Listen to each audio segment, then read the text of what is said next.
Welcome to the first unit of this chemistry course. In this unit, we're going to be talking about matter, atoms, and the periodic table. This will basically cover chapters 2 and 3 in your textbook.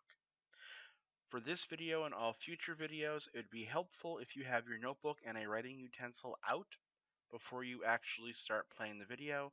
I'll usually give you a few seconds of an introduction for you to do that, or you can pause the video. Now, this particular video is going to be an introduction to matter. Most of it should probably be review for you guys, but it's always good to have the refresher and make sure that you are all on the same page before we actually begin. So we'll start off with some objectives. For this particular video, I want you to be able to define what matter is and determine what is or is not matter. You should be able to compare and contrast some different types of matter: atoms, compounds, elements, and molecules. I can basically guarantee you that one of the questions on your final exam will ask you to do this in some fashion, so it's usually a good idea to have it taken down now. I would also like you to be able to describe the three common states of matter in terms of particle arrangement, attraction, shape, and volume. All right, so let's start off then with matter. Our definition of matter is anything that has a mass and takes up space. Another way to say taking up space is that it occupies a volume.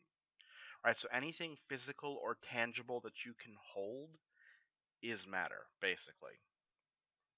Now, we can subdivide matter into a bunch of different classifications, and one of our later videos is going to talk about classifying some different types of matter.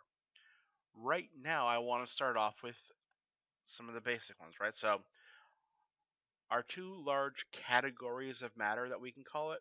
The first is what's called a pure substance. In a pure substance, you only have one specific type of particle present in the entire sample. Right, so our examples of these are going to be compounds and elements.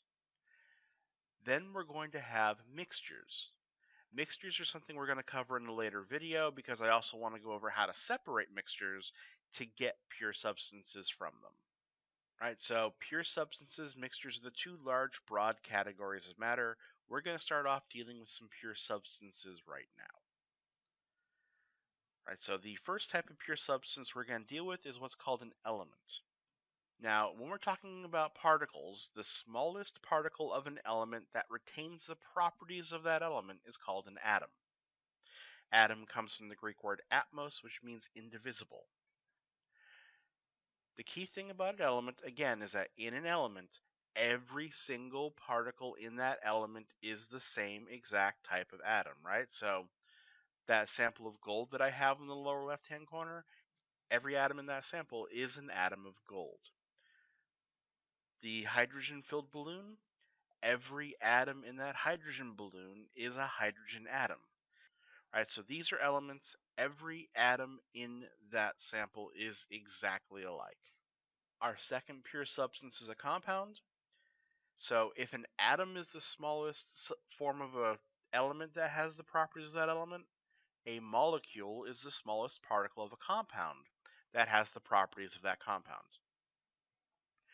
All a molecule is multiple atoms that are connected together by a chemical bond.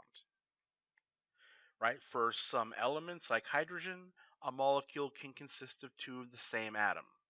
For most things, for compounds in fact, compounds will contain different types of atoms that are bonded together.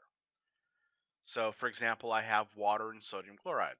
In a water molecule, you have two atoms of hydrogen bonded to an atom of oxygen in the center, and that uses a covalent bond. Sodium chloride, you have sodium ions and chloride ions that are ionically bonded to each other. Now, below that, I have nitrogen. Nitrogen, N2, is not a compound. N2 is a molecule because it's two atoms of nitrogen bonded to each other. But because they're both the same, it can't, by definition, be a compound. Compounds are composed of multiple elements. Molecules are composed of multiple atoms bonded together. That's kind of what I want you to get the gist of from this.